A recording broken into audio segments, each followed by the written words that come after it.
अस्सलाम वालेकुम। आप देख रहे हैं मेरा यूट्यूब चैनल स्टडी कॉर्नर। आज मैं हाज़िर हूँ पाकिस्तान फेयर्स के लेक्चर नंबर 2 के साथ, जिसका नेम है इंडियन काउंसिल एक्ट 1892। मैंने पहले भी जब लेक्चर सीरीज शुरू की थी तो सिलेबस में भी बताया था, और नेक्स्ट अगली वीडियो थी तहरीक आज़ादी वाली, इंडिपेंडेंस वार, उसमें भी बताया था कि ये चीज़ें एक दूसरे के साथ इंटरलिंक करेंगी।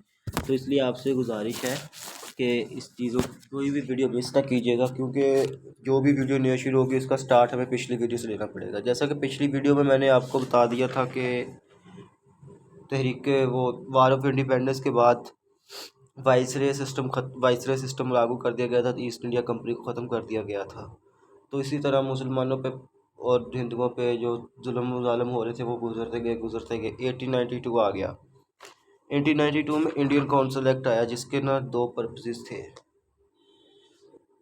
और ये इंडियन काउंसिल एक्ट जो है ना, ये टर्निंग पॉइंट है इंडियन हिस्ट्री में, क्योंकि इस 1892 के एक्ट के बाद जो डेमोक्रेसी या जमहूरियत है वो इनिशिएट हुई थी हिंदुस्तान में एट हाईएस्ट लेवल। डेमोक्रेसी की इब्तिदा हो गई थी इस एक्ट के बाद। इसके पर्पज़ ये थे कि to fulfil national demands of Indians, के जो कौमी डिमांड्स हैं ऑफ इंडियंस की, उनको इसने फिलफ़िल करना था। Amendments in response to nationalist movement, जब लोगों पर जुल्म व मुज़ालम हो रहे थे तो लोगों ने कौमियत की तहरीकें शुरू कर दी अंग्रेज़ों के ख़िलाफ़, तो उन्होंने इस चीज़ की अमेंडमेंट्स की थी इस रिस्पॉन्स के, इस चीज़ को ख़त्म कर सकें हम, थोड़ा बहुत इसमें नरमी ला सकें, इन तहरीकों को ख़त्म कर सकें। तो ब्रिटिश ने ये इंडियन काउंसिल एक्ट 1892 इसलिए पेश किया। इस एक्ट के मुताबिक के as per 1892 act governor general और वाइसरे जो था वो एडमिनिस्ट्रेटिव हेड बन गया इंडिया का। गवर्नर जनरल और viceroy become the administrative head of India. अब हम देखते हैं कि हाउ गवर्नर जनरल वर्क्स, कि गवर्नर जनरल क्या होता था। आपने समझना कि गवर्नर जनरल एक जो था वो एक एडमिनिस्ट्रेटिव हेड बन चुका था इंडिया का। तो इससे आगे हम देखते हैं कि जो गवर्नर जनरल था उसके नीचे दो काउंसिल्स थी। उस काउंसिल्स में इस 1892 के एक्ट के मुताबिक पांच, एक थी एग्जेक्टिव काउंसिल, दूसरी थी इम्पेरियल लेजिस्लेटिव। जो एग्जेक्टिव काउंसिल थी उसके 5 मेंबर्स थे, और पांच के पांचों मेंबर्स थे जो वो ब्रिटिश थे, और जो उन पांचों में से एक मेंबर था वो commander of chief of army staff जो था हिंदुस्तान की फ़ौज का, वो था। बाकी चार भी मुख्तलिफ जो बड़े बड़े शोबों के हेड थे वो इसमें एग्जेक्टिव काउंसिल में शामिल थे। दूसरी काउंसिल जो थी वो थी इम्पीरियल लेजिस्लेटिव। इसमें इम्पीरियल लेजिस्लेटिव में 60% ऑफ ब्रिटिश शामिल थे, 60%, और 40% इंडियन थे। इंडियंस भी वो थे जो इलेक्टेड थी, इंडियंस नॉमिनेटेड बाय ब्रिटिश, जो ब्रिटिश उनको नॉमिनेट करते थे, वो इलेक्ट होकर इलेक्शन के थ्रू आते थे, वो वाले 40% इंडियंस थे। एग्जेक्टिव काउंसिल जो थी उस पर देखा जाए तो ये चीज़ है एग्जेक्टिव काउंसिल के कि वो group of people who have right to make rules and decision. वो लोग थे जो रूल्स बनाते थे और डिसीजन लेते थे, क्योंकि वो 5 लोग थे, सारे ब्रिटिश थे, तो वो make rules and take decision. इसके बाद हम देखते हैं इम्पीरियल लेजिस्लेटिव जिसमें 60% ब्रिटिश हैं और 40% इंडियंस हैं। इसका फंक्शन ये था कि इन लोगों को लिमिटेड पावर दी गई थी लेजिस्लेटिव में। ये ask question and discuss budget, limited power given to legislature to ask questions and discuss budget. इनको लिमिटेड पावर दी गई कि ये लेजिस्लेटर में क्वेश्चन पूछ सकें और बजट को डिस्कस कर सकें। अब हम देखते हैं अगला, इंडियंस। जो इंडियन थे उनको इस एक्ट में क्या मिला था, उनको ना अलाउ कर दिया गया था कि वो अब पार्टिसिपेट करते हैं काउंसिल में, अंडरस्टैंड रूल्स कि इस मुल्क को कैसे चलाना है, कि वो पार्टिसिपेट करें आगे काउंसिल के मामलों में, ये इम्पीरियल लेजिस्लेटिव में, कि वो इलेक्शन के थ्रू आएँ और जो अलाउ करें, पार्टिसिपेट कर दिया उनको कि काउंसिल के जो अंडरस्टैंड रूल्स हैं उसको समझें। वाइजरे क्या था, वाइजरे का फंक्शन ये था कि वो इनवाइट करता था बॉडीज़ को इन इंडिया में from British and select and delegate as their representative, और उनको सिलेक्ट और उनके साथ मुकालमा करता था एक उनके नुमाइंदे के तौर पर, और non officials in central legislative council में उनको जो 60% था उनको मुंतखब करना था ना, तो ये वहाँ से डेलीगेट बुलाता था, उसको सिलेक्ट करता था। क्योंकि ये डेलीगेट सेंट्रल लेजिस्लेटिव काउंसिल इस वजह से ज़रूरी थी क्योंकि उसने उनसे, ये लिखा हुआ है सेंट्रल लेजिस्लेटिव काउंसिल, क्योंकि इसने उनसे इलेक्शन करवाने थे 40% इंडियंस के लिए।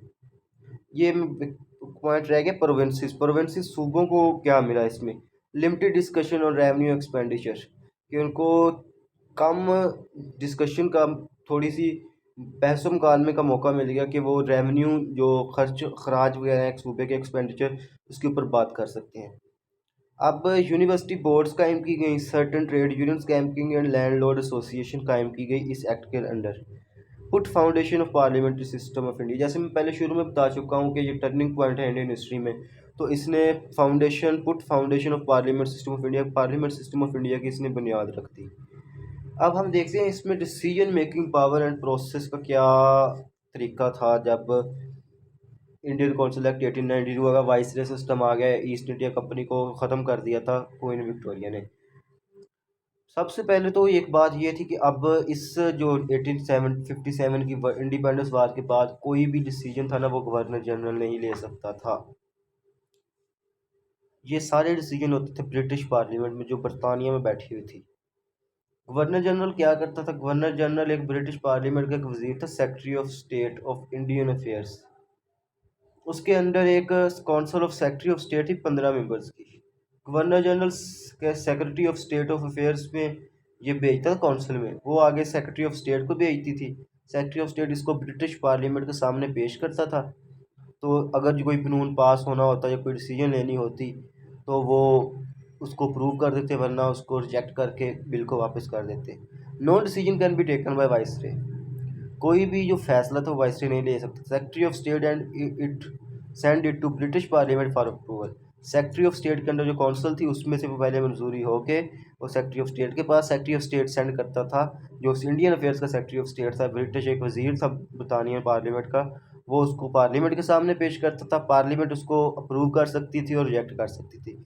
जो council of secretary of state थी ना वो मोर देन 50 मेंबर्स थी, इस्टेब्लिश हुई थी council of secretary of state for India for Indian affairs, और सब के सब भी ये बरतानिया के लोग थे, ब्रिटिश थे, गोरे थे।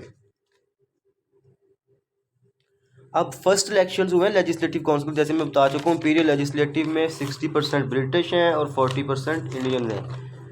इलेक्शन थे वो हर 3 साल बाद होने थे, वो लेजिस्लेटिव काउंसिल की 40% सीट्स के लिए।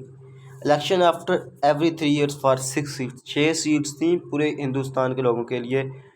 Election among different trade unions, पूरे मुल्क में तो इलेक्शन नहीं करवाए जा सकते थे, फिर वो मुख्तलिफ ट्रेड यूनियंस में इलेक्शन करवाते थे, लैंडलॉर्ड एसोसिएशन में कराते थे और यूनिवर्सिटी सिंडिकेट में, यूनिवर्सिटीज़ वगैरह में इलेक्शन करवा के वो 6 सीट्स फिल करते थे।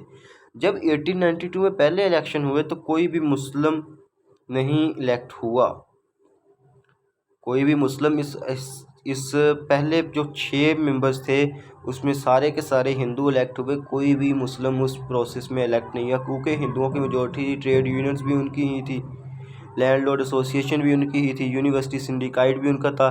तो इस तरह कोई भी मुसलमान सिलेक्ट नहीं हुआ। फिर क्या हुआ, sir Syed school of thought, जैसे कि आपको पता है सर सैयद अहमद ख़ान बहुत एक्टिव रहे हैं उस दौर में, तो उनका एक स्कूल ऑफ थॉट था। उन्होंने इस चीज़ को सोचा कि अगर हमारे पॉलिटिकल राइट्स ही नहीं होंगे, हमें कोई हमारा 6 मेंबर्स में से एक मेंबर भी हमारा सेलेक्ट नहीं हुआ, जब हमारे पॉलिटिकल राइट्स ही नहीं है तो हमारे रिलीजियस राइट्स क्या होंगे, पॉलिटिकल राइट्स होंगे तो हमारे रिलीजियस राइट होंगे, सियासी तौर पर हम मजबूत होंगे तो हमारी मजबूती तौर पर हम मजबूत होंगे, फिर हमारे सोशल राइट्स भी होंगे, मुआशरे में हमें रहने का मकाम वगैरह भी दिया जाएगा। जब सोशल राइट्स हमारे पास होंगे तो इकोनॉमिक राइट्स भी हमारे पास, मईशत भी होगी, पैसे भी हो गए, हम लोगों की फलाह बहबूद पर खर्च कर सकते हैं। इससे अंदाज़ा ये लगाया सकते हैं जब तक आपकी पॉलिटिकल राइट्स आपके पास नहीं होंगे तो आप रिलीजियस राइट्स भी हासिल नहीं कर सकते, सोशल राइट्स भी हासिल नहीं कर सकते और इकोनॉमिक राइट्स भी हासिल नहीं कर सकते। नो मुस्लिम इलेक्ट इन 1892 इलेक्शन। महमूदुल हसन जो कि सर सैयद अहमद ख़ान के साहबजादे थे, उन्होंने लेटर्स लिखे ओपनली टू ब्रिटिश, उन्होंने कॉलम्स वगैरह पब्लिश किए कि ये हमारे साथ ज़्यादती हो रही है, कोई मुसलमान सेलेक्ट नहीं हुआ, हमारी 25% अप्रॉक्सीमेटली 25% आबादी है, कोई हमारा मुसलमान इलेक्ट नहीं हुआ, तो ये हमारे साथ एक ज़्यादती हो रही है। उन्होंने रोट लेटर्स लिखे, खुले आम अब बोलने लगे थे। हर 3 साल बाद इलेक्शन होते हैं।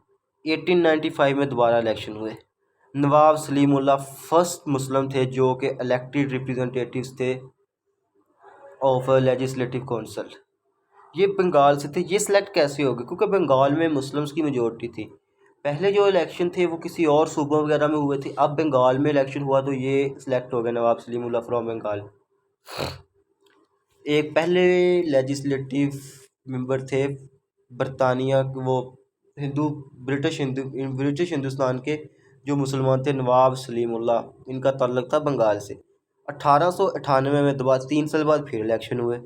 Not a single Muslim is elected. कोई भी एक भी मुसलमान इलेक्ट नहीं हुआ इस इलेक्शन में। आपको समझ आ गई होगी कि हर 3 साल बाद इलेक्शन होती है। 1892 में भी कोई इलेक्ट नहीं हुआ। 1895 में नवाब सलीमुल्लाह इलेक्ट हुए। 1898 में दोबारा इलेक्शन हुए तो कोई मुसलमान इलेक्ट नहीं हुआ। एक अनदर टर्निंग पॉइंट था इस हिंदुस्तान की हिस्ट्री में। मुसलमानों को अपनी पॉलिटिकल स्टेबिलिटी चाहिए थी। मुसलमानों के लिए नॉट क्लैरिटी थी फॉर मुस्लिम मैकेनिज़्म। मुसलमानों को अपना जो मुस्तकबिल था वो रोशन दिखाई नहीं दे रहा था, अंधेरा दिखाई दे रहा था। तो इसी दौरान एक और आफ्टर शॉक आया कि 1898 में सर सैयद अहमद ख़ान की डेथ हो गई। बट मुस्लिम लीडर्स उस वक्त तक वेल कंस्ट्रक्टिव लीडरशिप बन चुकी थी। उन्होंने क्या किया? उन्होंने मुस्लिम leaders develop consensus again and again. उन्होंने बार बार लोगों को, ब्रिटिश को, इस चीज़ के बारे में यकीन राग़ब किया कि हम 22% अप्रॉक्सीमेटली, तो हमें आप स्पेसिफिक सीट्स अलॉट करें उसमें से, वही कि हम अपनी एक स्पेसिफिक जिस तरह अक़लियतों की होते हैं वो सीट्स वगैरह, हम उन सीट्स को एंजॉय कर सकें। तो इसके बाद Muslim leader consensus developed again and again. उन्होंने कहा कि we want political mechanism for Muslim. हमें मुसलमानों के लिए एक पॉलिटिकल मैकेनिज़्म चाहिए कि वो अपनी सियासत किस तरह कर सकते हैं। अब हम देखते हैं इंडियन कौंसिल एक्ट के रिजल्ट्स क्या थे। The Indian Council Acts of 1892 was significant in a sense that it not only increased the number of non-official members of the legislative bodies both at the provincial and national levels, कि इसका एक तो ये significant फ़ायदा sense ये देती है कि इसने नंबर ऑफ़ इंक्रीज़ कर दिए नॉन ऑफिशियल मेंबर्स के ऑफ द लेजिस्लेटिव बॉडी जो कानून बनाती हैं, both at the provincial and national levels, कौमी सतह पर और सूबाई सतह पर इसने लेजिस्लेटिव काउंसिल्स के मेंबर्स को बढ़ा दिया। Introduce the principle of election in limited way through such constituencies as municipal bodies. पहले भी बता चुका हूँ कि ये टर्निंग पॉइंट है इंडियन की डेमोक्रेसी के लिए। तो इसने इंट्रोड्यूस कर दिया प्रिंसिपल ऑफ इलेक्शन का निज़ाम को इसने इंट्रोड्यूस कर दिया। लिमिटेड वे थोड़े थे लेकिन शुरू तो हुआ ना। Through such constitution as municipal bodies के तौर पर एक लेजिस्लेटिव एग्जेक्टिव काउंसिल बननी शुरू होगी जो एक मुल्क के निज़ाम वगैरह चलाती थी। यहाँ पे आज हम आज का अपना टॉपिक ख़त्म करते हैं। पहले भी मैं वीडियो के शुरू में भी बता चुका हूँ कि ये पाक अफेयर का सिलेबस ख़ास तौर पे प्री पार्टीशन फेज़ ऐसा फेज़ है कि एक वीडियो दूसरी वीडियो के साथ लिंक करेगी। तो आपसे मेरी यही गुजारिश है कि वीडियो को एक तरतीब से देखें, इस तरह आपको समझ नहीं आएगी।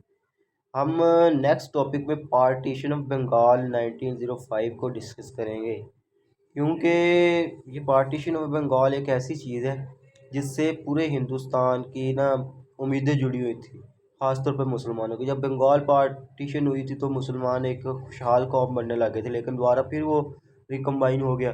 तो नेक्स्ट वीडियो में हम पार्टीशन ऑफ बंगाल को डिस्कस करेंगे। यहाँ पे मैं अपना लेक्चर ख़त्म करता हूँ। अगर आपको किसी चीज़ की समझ नहीं आई तो, या कोई भी क्वेश्चन है आपको, तो आप कमेंट सेक्शन में मुझसे पूछ सकते हैं। अगर आपको वीडियो पसंद आए तो वीडियो को लाइक करें, चैनल को सब्सक्राइब करें और प्रेस आइकॉन को भी बेल करें, बेल को भी प्रेस करें। मैं अल्लाह हाफ़िज़ में आपसे ज़्यादा